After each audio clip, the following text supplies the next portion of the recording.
2,43,456 भागिले 3.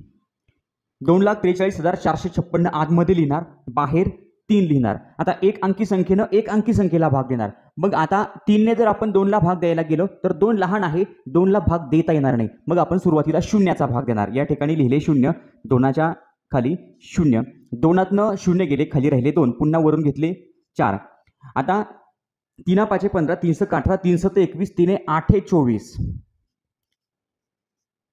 24 मधून 24 गेले, बाकी उरली 0, पुन्हा वरून घेतले 3. आता पुन्हा 1 चा भाग जाणार, 3 1 3, 3 मधून 3 गेले, बाकी उरली 0, पुन्हा आता वरून घेतले 4, पुन्हा 1 चा भाग जाणार, 3 1 3, 4 मधून 3 गेले, बाकी उरली 1, वरून घेतले 5, झाले 15.